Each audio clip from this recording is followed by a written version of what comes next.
I found out my wife was cheating, so sold my house for $1 the next day to my brother and donated all my savings to our family foundation.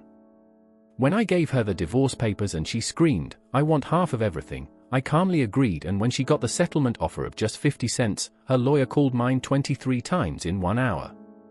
Original post 30M documenting this because the sheer methodical nature of it all feels anchoring. Otherwise, I might just drift.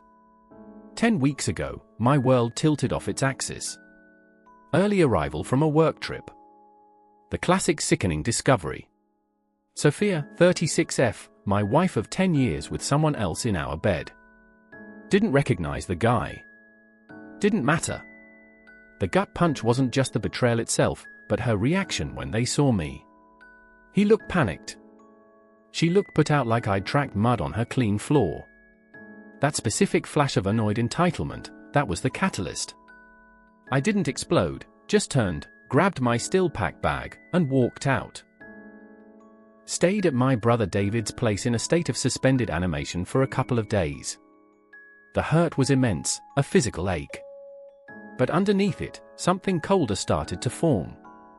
Her reaction told me everything I needed to know about her respect for me, for us. It wasn't a lapse in judgment. It was a fundamental character trait revealed. She tried calling, texting, the usual. "It's not what you think. We need to talk" garbage. Ignored it. Needed clarity. My mind went straight to logistics. Survival mode, maybe. The house bought with my inheritance years before we even met. Her name never touched the deed. I'd mentioned it was legally mine a few times over the years, usually during abstract financial talks, and she'd always waved it off like it was irrelevant couple talk, assuming everything was ours in spirit. Big mistake on her part. My savings accumulated in accounts solely in my name. We had a small joint account for bills but kept the bulk separate, always seemed prudent. Now it seemed essential. If she could betray me like this with that casual disregard, then the implicit trust governing our shared life was null and void. Protecting my separate assets wasn't revenge. It was securing the perimeter after a breach. Why should she profit from the demolition job she just performed? Took a few days for the shock to subside enough to actually function coherently. Then I called Miss Hayes, a lawyer known for being sharp and pragmatic. Met with her, laid it all out. The plan started to form. It would take time, precision, and a willingness to weather the storm I knew was coming. Sophia, meanwhile, heard she moved in with her sister Megan. Started spinning the narrative. Me being cold, unreasonable, oblivious to the storm gathering on her horizon. This wasn't going to be about yelling. It was going to be about strategy consequences. Update 1. Okay, things are moving, but man, this takes energy and paperwork. Lots of paperwork. Thanks for the messages. Validating to know this strategic approach resonates, even if it feels cold sometimes. It's self-preservation. Met extensively with Miss Hayes. Confirmed the house's status as separate property. That was foundational, but she was blunt about the next steps I proposed. The house, I wanted it insulated completely. My idea, sell it to David for $1. Miss Hayes raised an eyebrow. You can do that, Ryan. It's your separate property. But let's be crystal clear. Doing it now after discovering infidelity and before filing. It screams intent to shield assets. Sophia's lawyer will attack it viciously as fraudulent conveyance. We can defend it based on the separate property status and the timing before filing, but a judge will scrutinize it heavily. They might not void the sale, especially to a third party like David, but they could assign an imputed value back to your side of the ledger for settlement calculations, essentially treating it as if you still held that equity. It's a high-risk, high-reward move, and will guarantee a fight. I understood, acknowledged the risk, decided to proceed. It wasn't about hiding it forever. Just removing it from her immediate grasp and forcing the legal fight onto that specific ground. Took about 4 weeks total paperwork, title searches, recording the deed transfer for the nominal $1 fee. David and I have our own understanding for settling the real value later. Totally separate. But legally, it's his now. The fight is coming. I know it is. The savings. This was cleaner, but still nerve-wracking. Logged into my main savings account, sole ownership. Wired the bulk around $85 to our family's foundation. Miss Hayes saw less risk here as cash is more fungible and it came from a long-standing separate account. Still, the timing could be questioned. The bank actually put a temporary hold on the transfer, citing the large amount and unusual activity. Had to speak to the fraud department, provide context, donation to established family foundation, and sign extra paperwork. Added a couple of days of stress, but it went through. Got the donation receipt done.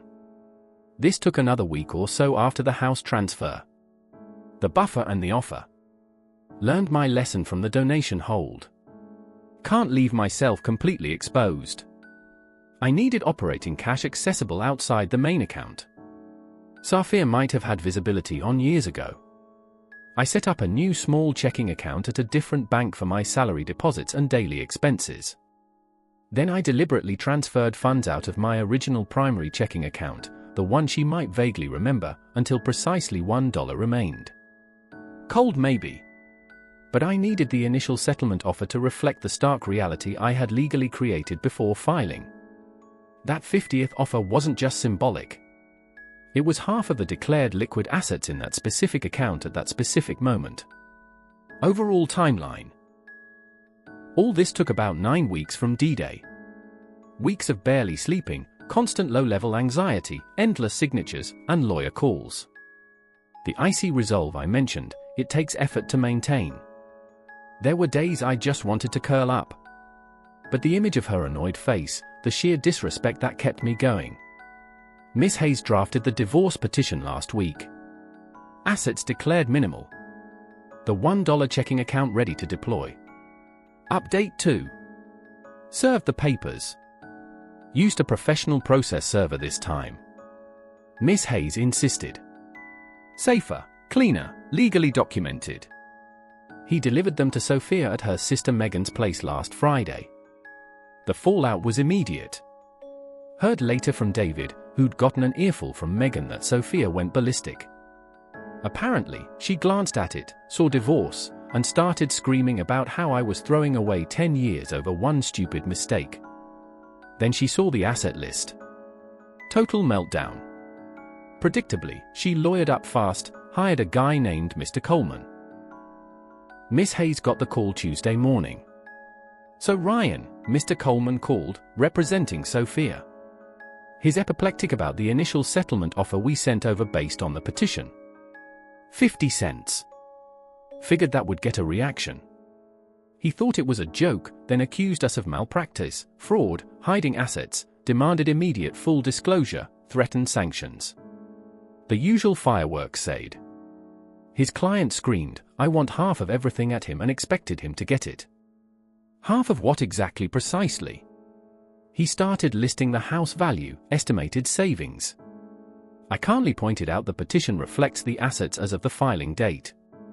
He sputtered about the house sale and donation, which we expected. Yes, I told him we have documentation for all transactions and are prepared to address his challenges in court. He was not pleased. Said something about needing to manage his client's unrealistic expectations before hanging up abruptly. Then his office called back. Let's see. 23 times in the next hour. According to my assistant's log, mostly demands for immediate documentation. We aren't obligated to provide outside formal discovery posturing. So the battle lines are drawn exactly where we expected. They know the big assets are gone on paper. They know they have to fight the transfers. The $1.50 wasn't the real insult. It was the stark mathematical representation of what was left according to the initial filing. Megan also blew up my phone. Screaming voicemails. Thief manipulator. You won't get away with this. Deleted. Blocked again. The fight isn't about the 50. It's about the 4500C plus assets she thought were guaranteed hers that are now subject to a brutal, expensive legal fight she has to wage. Update 3. 6 months in. This is officially a grind. The legal battle is fully engaged, expensive, and stressful. Legal front. Mr. Coleman filed everything he could. Motions to compel immediate return of assets. Motions to sanction me for fraudulent conveyance. Depositions were scheduled. Accountants were hired on both sides. His main arguments: the $1 house transfer was a clear sham solely to defraud Sophia. Demanded it be voided or full market value imputed to me. The donation timing proved intent to hide assets. Demanded it be clawed back. Demanded significant temporary spousal support and legal fees because Sophia was left impoverished by my actions. Miss Hayes countered methodically. House equals separate property. Transfer timing followed betrayal. Pre-filing acknowledged scrutiny expected but argued transfer was legal. Provided proof of my sole ownership pre-marriage donation equals from separate funds pre-illing harder to claw back cash donation to a legit foundation. Sophia isn't impoverished showed her own income and later through initial discovery her own undisclosed savings investments. More on that later. Argued my actions were a response to her breach, not unprovoked financial aggression. We had a hearing on temporary support. Sophia cried. Megan glared. Mr. Coleman orated. The judge seemed irritated by both sides, acknowledged Sophia's difficult position but also questioned her lack of financial awareness contribution in the timing of her actions. Result: minimal temporary support awarded, barely enough to cover basic expenses. No legal fees awarded to her at this stage. A small win but mostly just maintained the new status quo. The judge specifically stated the asset transfers would be examined thoroughly later. No easy victory for anyone. Dirty tricks. They tried. Anonymous email to my work alleging instability and misuse of resources. HR investigated, found nothing, but it caused serious stress and required careful handling with my boss. Documented thoroughly. Megan continued occasional harassment of David and even my parents who logged her calls. Miss Hayes sent a cease and desist regarding contact with my family and workplace. The toll. This isn't easy. The legal bills are piling up. Defending the house transfer is costly. As Miss Hayes warned, there are days the stress is overwhelming. Sleep is crap. Sometimes I wonder if just rolling over would have been simpler. But then I remember that look on her face, the sheer entitled dismissal of our life together. And I push forward. This calculated path feels like the only way to retain any self-respect. Discovery has started. We found Sophia has about $30 in savings investments she never mentioned. Not huge, but blows up her destitute narrative. Now we wait for the bigger fight over the house valuation and donation. Final update. It's over. Signed the final papers last week. Took nearly a year of legal hell. The big fight's resolution. The house, this was the main event, went back and forth for months. Accountants argued over valuations. Lawyers argued over intent. The judge ultimately ruled the transfer to David would stand, wasn't going to unwind a sale involving a third party. However, given the timing and nominal value, $1, the judge did find my actions were clearly intended to shield the asset from marital division, even if it was separate property. Ruling. The court imputed about 60% of the house's assessed market value to my side of the asset ledger for settlement calculation. So, while I didn't have the cash, that phantom value was counted against me. A partial loss, but better than the transfer being voided entirely. Miss Hayes called it a reasonable compromise given how aggressively I acted. The donation, this stood, as it came from a separate account holding separate funds, mostly savings predating the marriage plus my salary, and went to a legitimate charity. The judge declined to claw it back, though noted the timing was highly suspect. A clear win on this front. Sophia's assets, her own 30 calories was factored in, reduced her claims of need harassment. The judge acknowledged my evidence of the work complaint and Megan's actions during the final summing up, warning Sophia about litigation misconduct, which likely influenced the final allocation of fees. The settlement. Facing a costly trial where the house value was already partially counted against me and with her own assets revealed, Sophia's leverage was reduced. Mr. Coleman pushed for a settlement. Assets based on the imputed house value on my side and her own assets. The final division required me to make a lump sum payment to Sophia. Significantly more than the 5-car nuisance value I hoped for after the $1.50 offer ended up being around $40,000. Painful, yes, but considering she initially wanted half of everything, which would have been $250,000 plus, it's a massive reduction achieved by the preemptive actions. She got a fraction reflecting her own assets and the judge's view on the house situation. Spousal support, 2 years rehabilitative alimony, modest amount forces her to maximize her own earning potential. Legal fees. This was a small victory. Due to the imputed value and the judge's comments on litigation conduct, Sophia was ordered to pay a small portion of my legal fees related directly to defending the house transfer challenge. Didn't cover everything, but it helped cushion the blow and felt like vindication. Otherwise, we mostly covered our own sides. The aftermath. Sophia got the $40,000 plus alimony. Last I heard, she's still renting, working more, still bitter. Megan remains her main cheerleader. No apologies, no self-reflection witnessed. The entitlement seems permanent. Maybe the $40,000 felt like a win to her, but it's a pale shadow of the comfortable life she torched. Me, it cost a fortune emotionally, physically, financially. The imputed value ruling stung, proving Miss Hayes' initial warning correct. My high-risk move wasn't consequence-free for me, but I'm free. Savings need rebuilding, but the foundation donation feels right. Still living, simply figuring out next steps.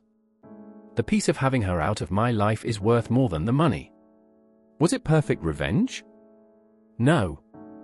It was messy, expensive, and imperfect. But it was controlled. I took charge of the demolition she started. I protected the core of what was mine, even if I had to pay a price for the way I did it. She faced real tangible consequences for her betrayal, ending up with far less than she assumed she was owed. Seeing her lawyer's apoplectic reaction to that initial $1.50 offer, knowing the panic it induced, that remains a deeply satisfying memory of the moment the consequences began. Thanks for following along. It helped keep me sane. Time to finally look forward.